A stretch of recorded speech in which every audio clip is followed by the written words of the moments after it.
heart is pounding. That's a good thing. It was pounding. We were calling. I wasn't going to raise my hand, although I knew it's my first workshop, ever. And I knew whenever I came to see you, by the way, Esther, you look beautiful today. We agree. I was gonna be I was gonna be in the chair, but not just on the chair, but the first one on the chair. See there? So he was a little hard to deny, right? With that desire and that absence of resistance about that, would anything else be logical? Not that there's any competition. I have two questions, if I may. My first question is, I've struggled with substance abuse ever since I knew about your teachings. You started because of us? No. We try to tell good stories.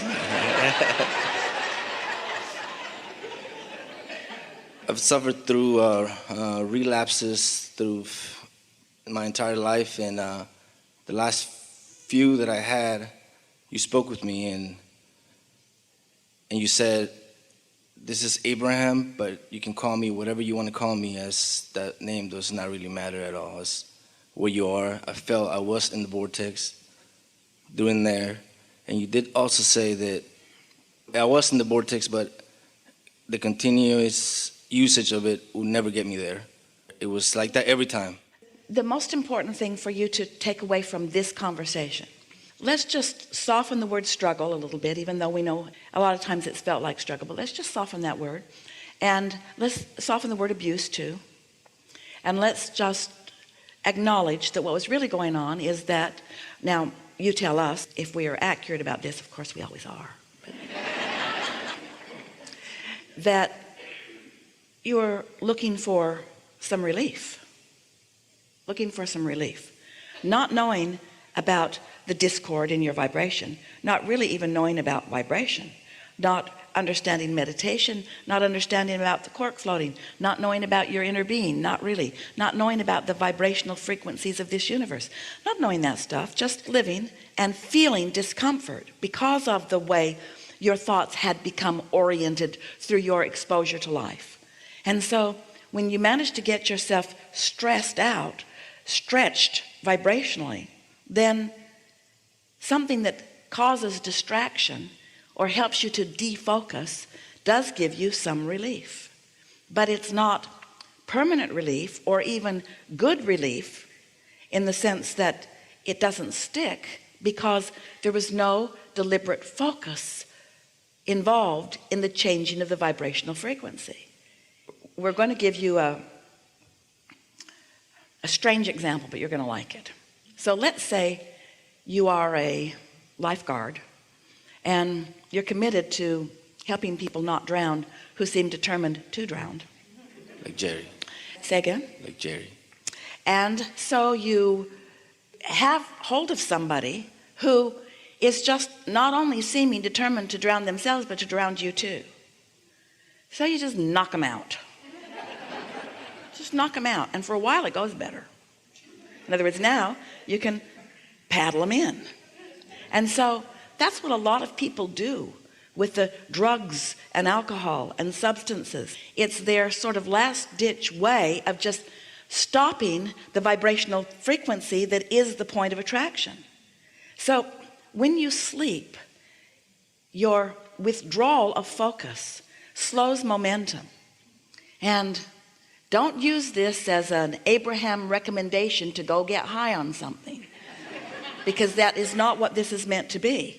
But when you are distracted because of the substance, it does slow the momentum, and it does give you a vibrational ease between this desire that is calling you and your unwillingness to go. For a little bit of time, you might be moving more in the direction of who you really are. For example, when you see someone, that's why they say, I feel high. They feel less bound to the things that have been bothering them.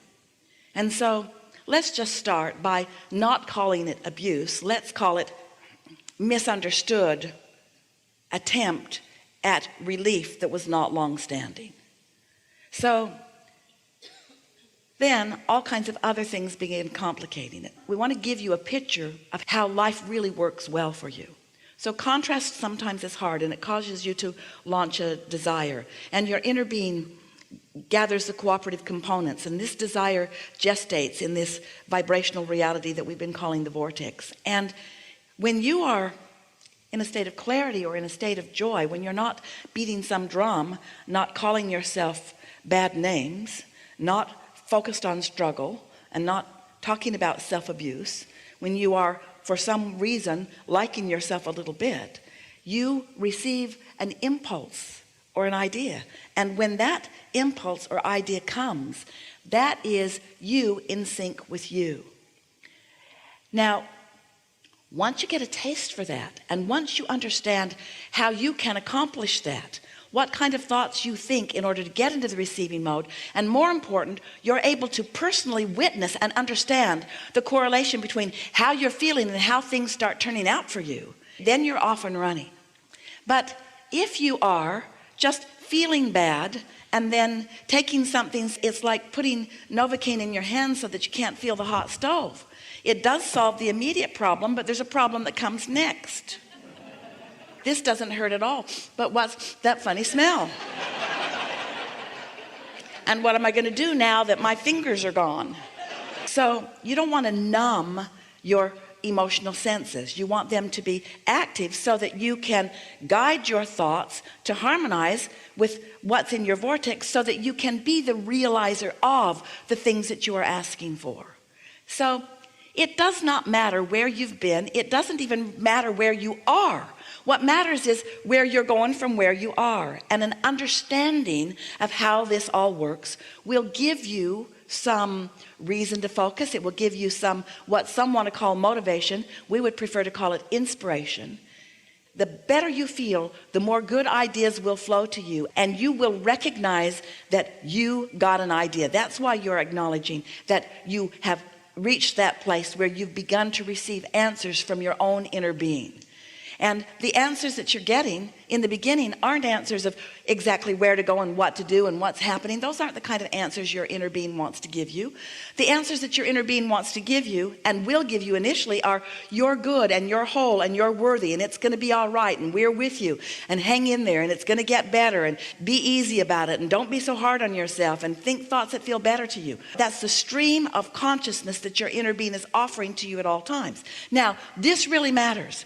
Since you started out with this conversation about being in the receiving mode, and you definitely have been in the receiving mode of us and others, we want you to all understand that you are all in the receiving mode of something all the time.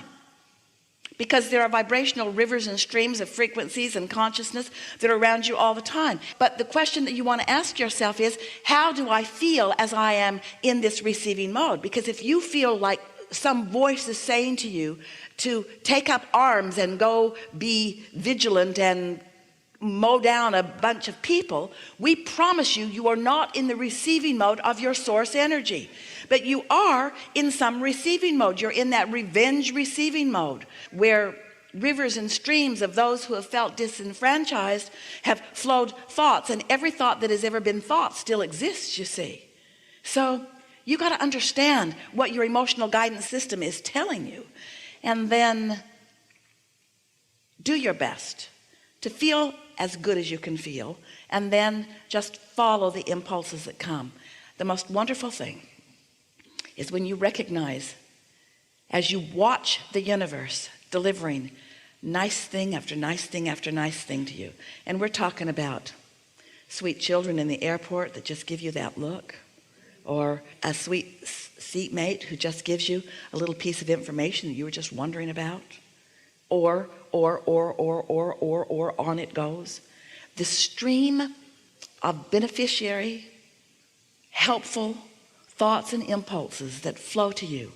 Oh, that's the sweet spot of life. That's what you came for. You came to decide through contrast and to ask because you knew you would. And then to stand as best you can, as often as you can, as long as you can, in the receptive mode of alignment with that broader perspective who is flowing impulses and guidance to you at all times. But you got to decide, and life helps you to do it.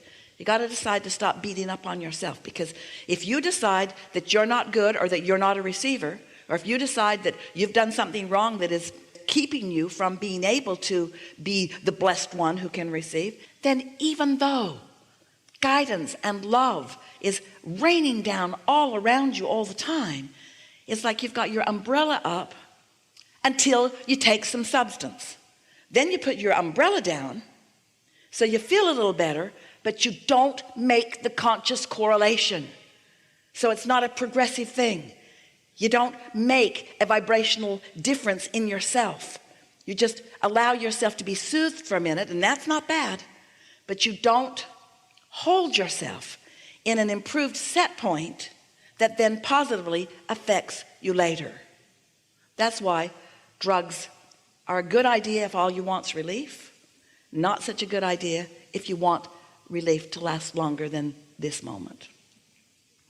You know, have you ever said it when you see someone who has been under the influence of something, how they're full of themselves? You say it about your little kids too, who haven't been in the liquor cabinet yet. Mostly.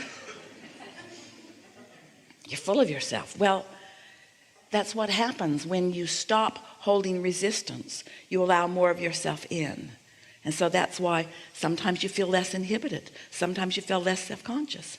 Sometimes you feel more able to cope with the relentless judgment of your fellow human beings.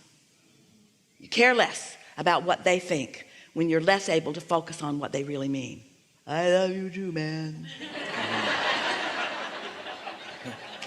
When I was there in the vortex, was that really Abraham speaking through me, the words and the feelings and the vibrations that were going through me, or was that because of the use, like imaginary? You've experienced both, and you know the difference.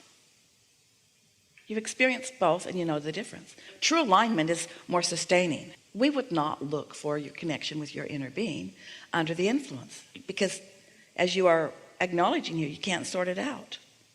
So the main things you said, like after many years of being clean, that was our strongest communication.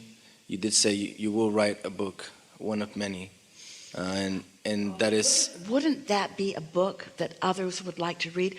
Aren't there just so many people who would like to know what their desire for the substance is, why it's there, and why there is some benefit but then mostly not? What you want is clarity. Clarity is the optimum feeling of alignment.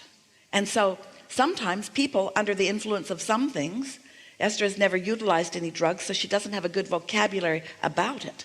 But sometimes people under the influence do feel clarity that they have not experienced before.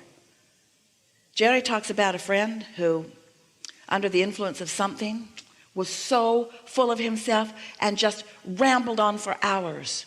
He was so sure that he had outlined all of the secrets of the universe. But to those who were listening, not so clear.